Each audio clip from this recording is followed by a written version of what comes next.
সংগঠনটা তৈরি করার সময় অনেকে আমাকে জিজ্ঞাসা করতেন এইভাবে আলোচনার আসরে যে অধ্যাপনা করো নন্দিনীদি, থিয়েটার করো নন্দিনীদি, তুমি আবার একটা কাজ করলে পৌরোহিত্য, সেটা তো সম্পূর্ণ আলাদা।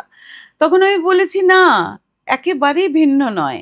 এই সংস্কৃত সাহিত্য সাধনার সাথে থিয়েটারের সাধনা, এই দুটো যখন অঙ্গাঙ্গিভাবে যুক্ত হয়ে যাবে তখনই পৌরোহিত্যের কাজটা সব থেকে বেশি ভালো করে আমি করতে পারবো।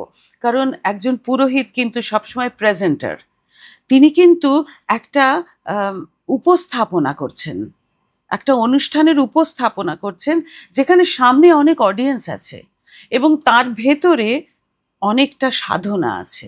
সুতরাং মিলে গেল আমার অধ্যাপনা এবং আমার থিয়েটার কাজ, মিলে গেল। এই করতে করতে আমরা অনেক পথ হাঁটছিলাম, আমরা চারজন, আমি, রুমা, সেমন্তিদি, পৌলমী। পথ হাঁটতে হাঁটতে একটা পার্টিকুলার এই ধরনের কাজে হঠাৎ তারা জিজ্ঞেস করলেন, আপনাদের সংস্থার নাম? আমরা ভাবলাম এটা তো ভাবিনি কখনো। ও তাই তো, হ্যাঁ, সংস্থার একটা নাম দিতে হবে বই কি। সঙ্গে সঙ্গে নিজেরা চারজনে আলোচনা করে, বিশেষ করে আমি আর রুমা সংস্কৃতর লোক, আমরা দুজনে ভেবে শুভমাস্তু বার করলাম। মানুষের যদি মঙ্গল কামনা করি আমরা, এর থেকে বড় কামনা আর কিছু হয় না। ওটার একটু ঘাটতি পড়েছে আজকাল।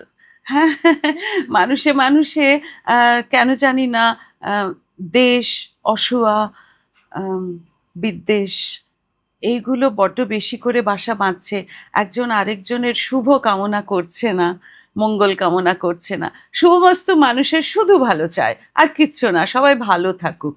তাহলেই বৃহত্তর সমাজ ভালো থাকবে, আমার মাটি মা ভালো থাকবে, আমার দেশ মা ভালো থাকবে। একদম সবার মঙ্গল কামনায় একটাই নাম, শুভমস্তু।